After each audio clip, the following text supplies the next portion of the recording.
বাংলা নয় ভারতীয় ফুটবলে ম্যাচ ফিক্সিং এর জন্য বোধহয় এই প্রথম ভারতবর্ষে কোথাও পুলিশ তৎপর হয়ে অ্যারেস্ট করেছে।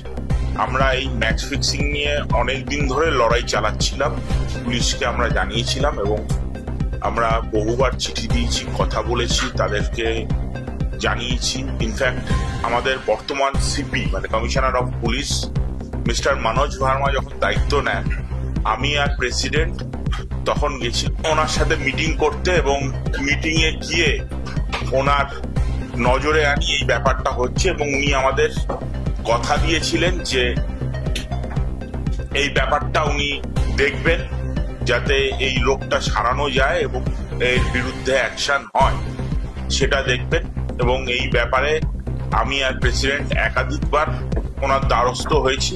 উনি জানান যে আমরা ইনভেস্টিগেশন চালিয়ে গেছি এতদিন ধরে, অনেকেই সার্ভিলেন্সে ছিল এবং বেশ কিছু তথ্য প্রমাণ আমরা পেয়েছি, এভিডেন্স পেয়েছি। তো আপনারা 1-2 দিনের মধ্যেই দেখতে পারবেন যে কলকাতা পুলিশ এই ব্যাপারে অ্যাকশন নিচ্ছে। 2 জন অলরেডি অ্যারেস্ট হয়েছে, তাদেরকে কোর্টে প্রডিউস করা হয়েছিল এবং কোর্ট থেকে 14 দিনের পিসি ওদের বিরুদ্ধে দিয়েছে।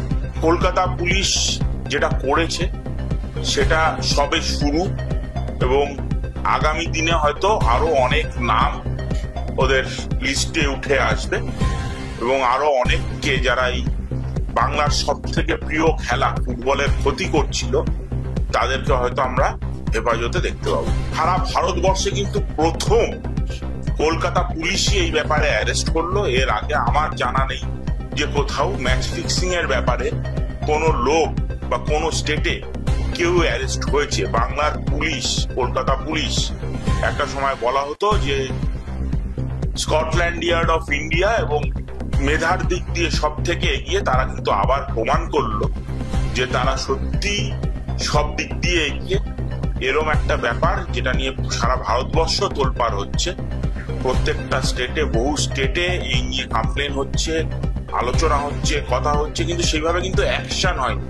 সেখানে কিন্তু কলকাতা পুলিশ আবার নজির করলো অ্যাকশন নিয়ে এবং আমাদের তরফ থেকে, আইএফএর তরফ থেকে আমরা ধন্যবাদ জানাবো কলকাতা পুলিশকে এবং একটা প্ল্যান্ড প্রসেসে সার্ভিলেন্স রেখে যাদের যাদের সন্দেহ ছিল তাদের পেছনে লোক লাগিয়ে খবর জোগাড় করে সবটা গুছিয়ে এরম ভাবে কেসটাকে গুছিয়ে তাদেরকে অ্যারেস্ট করা, আমার মনে হয় ফুটবলের জন্য এটা একটা বড় সাফল্য, একটা ভালো দিক।